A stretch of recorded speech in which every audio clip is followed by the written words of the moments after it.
परीक्षा मत लेना, प्रमाण का पता करना कि ये जो कह रहा है ये सच है कि झूठ है। और उस प्रमाण तक पहुंचने के लिए न्याय शास्त्र में हमारे यहां न्यायिक शास्त्र के जनक कहे गए महर्षि गौतम, और महर्षि गौतम ने न्याय के 4 सिद्धांत रखे, वो सावधानी से सुनो।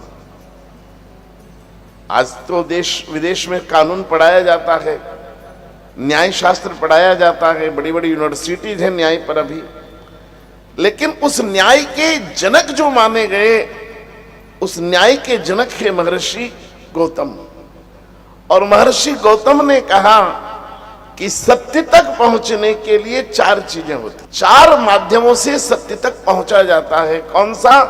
बोले पहला है प्रत्यक्ष प्रमाण। ये मोबाइल है मतलब है, इसमें और प्रमाण की आवश्यकता क्या? कोई कहे कि नहीं साहब मोबाइल होता ही नहीं था, कभी इन्वेंशन मोबाइल का हुआ ही नहीं, तो भाई है ना, ये प्रमाण है, देख लो। तो हाथ कंगन को आरसी क्या, प्रत्यक्ष को प्रमाण क्या, ये पहला प्रमाण दिख रहा है ना। लेकिन किसी ने कहा कि नहीं नहीं, ये भी कभी कभी झूठा पड़ जाता है। आप देख रहे हैं लेकिन देखा हुआ भी झूठा होता है कभी कभी। ये जो गलत पढ़ाए गए ना कि कानों सुना सच होता है लेकिन आंखों देखा झूठ होता है, सच होता है, ऐसा आप मानते हैं ना कि कानों सुना झूठ हो सकता है लेकिन आंखों देखा तो झूठ नहीं होता। आप देख रहे हैं झूठा है क्या?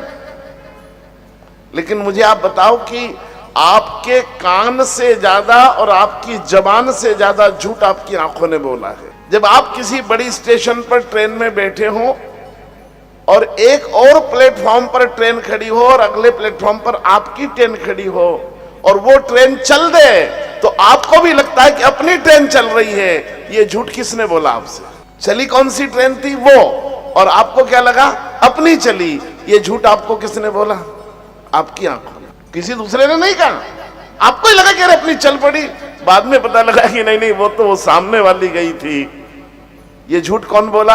आपकी आंखें बोली। यहां से बाहर निकलना और 1 किलोमीटर दूर जंगल में देखना, धरती और आकाश मिलते हुए दिखाई देते हैं, जिसको संस्कृत में क्षितिज कहते हैं। बोलो क्षितिज झूठ कौन बोल रहा? धरती आकाश मिलते हैं क्या कहीं? ये झूठ कौन बोला आपसे?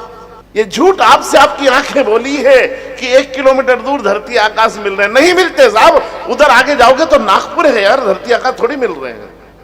पर आपकी आंखें झूठ बोलती है कि दोनों मिल रहे हैं। ये क्षितिज और कुछ नहीं है, आंखों का झूठ है। एक हिरण रेगिस्तान में देखता है, उसे आधा किलोमीटर दूर रेती पर जो सूर्य की किरणें पड़ती है वो चमकती दिखाई देती है। उसकी आंखें झूठ बोल गई कि वहां पानी है। वो पानी नहीं था, केवल रेती चमक रही थी पानी जैसा। बेचारा दौड़ कर गया, प्यास लगी थी खूब, फिर आधा किलोमीटर दूर पानी दिखा, फिर दौड़ कर गया, फिर आधा किलोमीटर दूर गया, फिर पानी दिखा, और दौड़ते दौड़ते हिरण के प्राण चले गए। इन आंखों ने झूठ बोला और इसके चक्कर में कई हिरण मर गए। तो ये सत्य मत मान लेना कि आपने जो आंखा देखा वो सच हो जाए। आंखें भी बहुत झूठ बोलती, इसलिए प्लीज बहुत सावधान रहना। कभी कभी हमारी आंखें भी झूठ देख लेती है, इसलिए बहुत कॉन्फिडेंट मत हो जाना कि नहीं नहीं मैंने देखा, मैंने अपनी आंखों से देखा।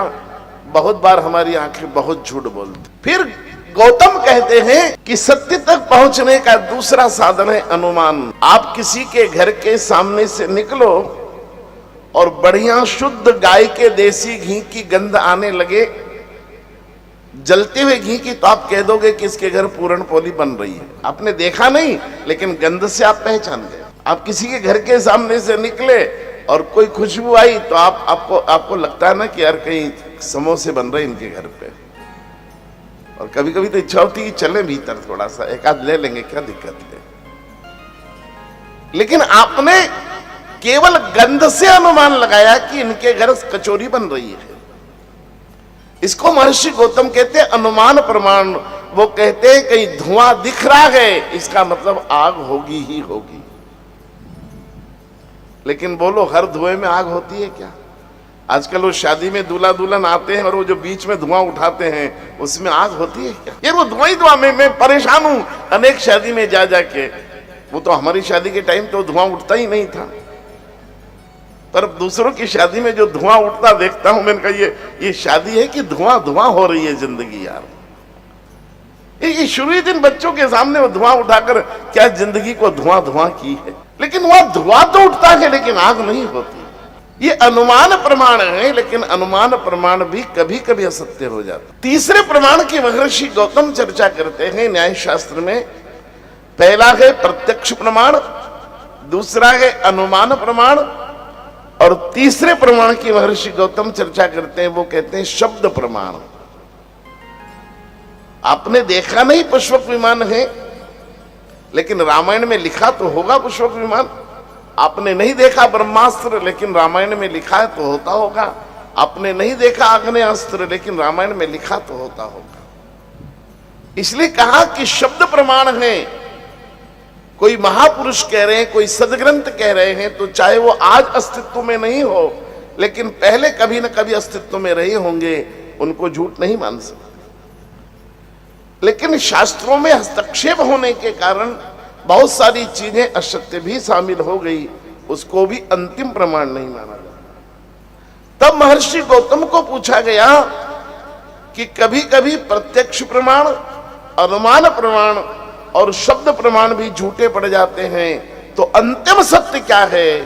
तब महर्षि गौतम कहते हैं अंतिम सत्य इसी प्रसंग में से, यही जो भगवान शंकर ने कहा है, और वो है महर्षि गौतम कहते हैं सब प्रमाण झूठे पड़ सकते हैं, लेकिन आपका आत्म प्रमाण कभी झूठा नहीं पड़ता। जिंदगी में कभी आत्मा से पूछकर देखना, आत्मा कभी झूठ नहीं बोलती, क्योंकि आत्मा सो परमात्मा।